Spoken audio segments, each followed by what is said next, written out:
भगवान श्री कृष्ण धरती पर कितने वर्ष रहे, अब तक कितने अवतार ले चुके हैं, संपूर्ण रहस्य। ओम नमो भगवते वासुदेवाय। जय श्री कृष्ण। क्या आपने कभी सोचा है भगवान श्री कृष्ण इस पृथ्वी पर कितने वर्षों तक रहे? उन्होंने अपनी दिव्य लीला कितने समय तक की? क्या श्री कृष्ण ने केवल एक ही जन्म लिया था या वे बार बार जन्म लेते हैं? विष्णु भगवान के कितने अवतार हुए हैं? क्या श्री कृष्ण फिर से इस पृथ्वी पर आएंगे? आज हम जानेंगे श्रीमद् भागवत महापुराण, महाभारत, विष्णु पुराण, हरिवंश पुराण और श्रीमद् भगवद गीता के आधार पर इन सभी प्रश्नों के उत्तर। ये केवल एक कथा नहीं, बल्कि भगवान के अवतारों का दिव्य रहस्य है। सबसे पहले जानते हैं भगवान श्री कृष्ण धरती पर कितने वर्ष रहे। पुराणों और पारंपरिक गणना के अनुसार भगवान श्री कृष्ण लगभग 125 वर्ष तक पृथ्वी पर अपनी लीला करते रहे। अनेक परंपराओं में उनकी आयु 125 वर्ष 7 माह 8 दिन भी बताई जाती है। उनका जन्म द्वापर युग में भाद्रपद कृष्ण पक्ष की अष्टमी तिथि को रोहिणी नक्षत्र में मथुरा की कारागार में हुआ और प्रभास क्षेत्र में पीपल के वृक्ष के नीचे उन्होंने अपनी पृथ्वी लीला का समापन किया। अब उनके जीवन की यात्रा को क्रम से समझते हैं। सबसे पहले मथुरा की कारागार। कंस का अत्याचार। देवकी और वसुदेव कारागार में बंद थे। आकाशवाणी हो चुकी थी, देवकी का 8वां पुत्र ही कंस का अंत करेगा। कंस भयभीत था। उसने देवकी के 7 पुत्रों का वध कर दिया। जब 8वें पुत्र के जन्म का समय आया, तब आधी रात, घनघोर वर्षा और दिव्य प्रकाश के बीच स्वयं भगवान विष्णु श्री कृष्ण के रूप में प्रकट हुए। वसुदेव बालक कृष्ण को टोकरी में रखकर यमुना पार गोकुल ले गए। वहीं से बाल लीलाएं आरंभ हुईं। पूतना वध, शकटासुर, तृणावर्त, कालिय नाग दमन, माखन चोरी, गोपियों के साथ प्रेम और वृंदावन की मधुर लीलाएं। लगभग 11 वर्ष की आयु में श्रीकृष्ण मथुरा पहुंचे।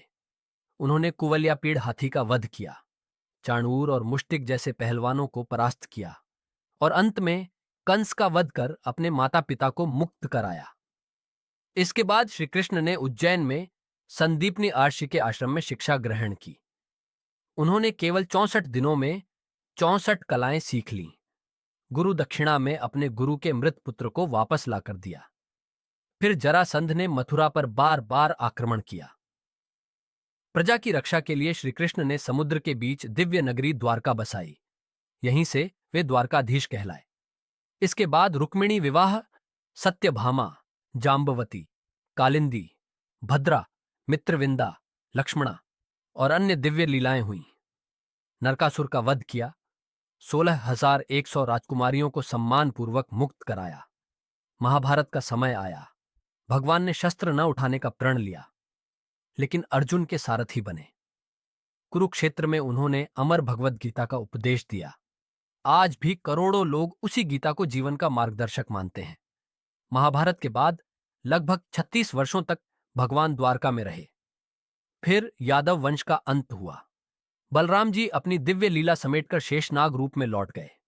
अंत में जरा नामक शिकारी के बाण से भगवान ने अपनी पृथ्वी लीला समाप्त की। यह मृत्यु नहीं, अवतार की पूर्णता थी। अब सबसे बड़ा प्रश्न, क्या भगवान श्री कृष्ण का केवल एक ही जन्म हुआ? उत्तर है नहीं। भगवान स्वयं अजन्मा है। वे जन्म नहीं लेते, वे अवतार धारण करते हैं।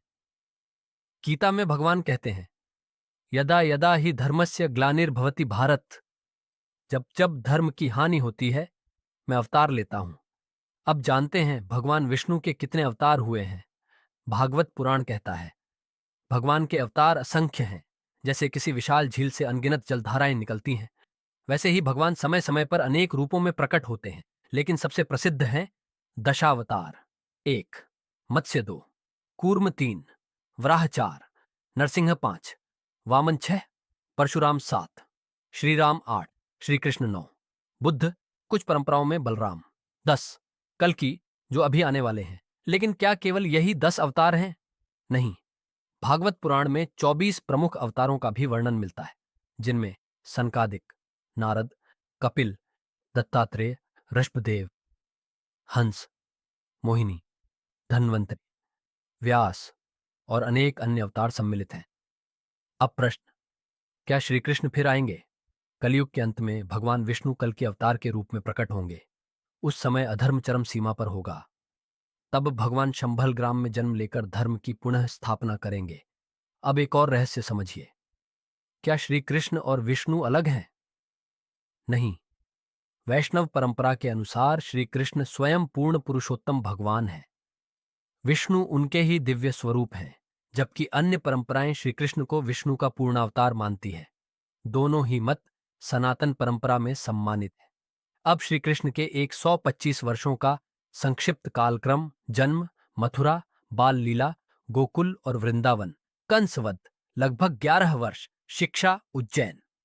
कंसवध लगभग 11 वर्ष, शिक्षा उज्जैन, द्वारका स्थापना, रुक्मिणी विवाह, नरकासुर वध, राजसूय यज्ञ, महाभारत युद्ध, भगवद गीता उपदेश, यादव वंश का अंत, प्रभास क्षेत्र में लीला समापन। अब इस कथा की आध्यात्मिक शिक्षा समझिए। भगवान का जन्म हमारे जैसा नहीं होता। वे कर्मों से बंधे नहीं हैं। वे केवल धर्म की रक्षा और भक्तों के कल्याण के लिए अवतार लेते हैं। उनका प्रत्येक अवतार मानवता को एक नया संदेश देता है। मत्स्य ने रक्षा सिखाई, नरसिंह ने भक्त की रक्षा सिखाई, राम ने मर्यादा सिखाई, श्री कृष्ण ने प्रेम, कर्मयोग, ज्ञान योग और भक्ति योग सिखाया और कल की अधर्म के अंत का संदेश देंगे। अब भगवान के प्रमुख अवतारों की कथा भी समझते हैं। भगवान ने मत्स्य रूप लेकर वेदों की रक्षा की। कूर्म अवतार में समुद्र मंथन के समय मंदराचल पर्वत को सहारा दिया। वराह अवतार में पृथ्वी देवी को रसातल से बाहर निकाला। नरसिंह अवतार में भक्त प्रहलाद की रक्षा की और हिरण्यकशिपु का अंत किया। वामन अवतार में राजा बलि का अहंकार तोड़ा और धर्म की रक्षा की। परशुराम अवतार में अधर्मी क्षत्रियों का नाश किया। श्री राम अवतार में मर्यादा, सत्य और धर्म का आदर्श स्थापित किया। श्री कृष्ण अवतार में प्रेम, भक्ति, कर्म योग और ज्ञान योग का संदेश दिया। बुद्ध अवतार में करुणा और अहिंसा का मार्ग दिखाया और कलयुग के अंत में भगवान कल की अवतार लेकर अधर्म का अंत करेंगे। इस प्रकार भगवान के अवतार केवल जन्म नहीं होते, बल्कि धर्म की रक्षा और भक्तों के कल्याण के लिए दिव्य प्रकट लीला होते हैं। प्रिय भक्तों, यदि हम श्री कृष्ण के जीवन को केवल इतिहास समझेंगे तो बहुत कुछ खो देंगे, लेकिन यदि हम उनके जीवन को अपने जीवन का मार्गदर्शन बनाएंगे तो हर कठिनाई सरल हो जाएगी। वे आज भी प्रत्येक भक्त के हृदय में विराजमान हैं। जो प्रेम से उनका नाम लेता है, वे उसके जीवन का मार्ग स्वयं प्रकाशित कर देते हैं। आइए सभी मिलकर प्रेम से बोलें, राधे राधे। जय श्री कृष्ण। ओम नमो भगवते वासुदेवाय।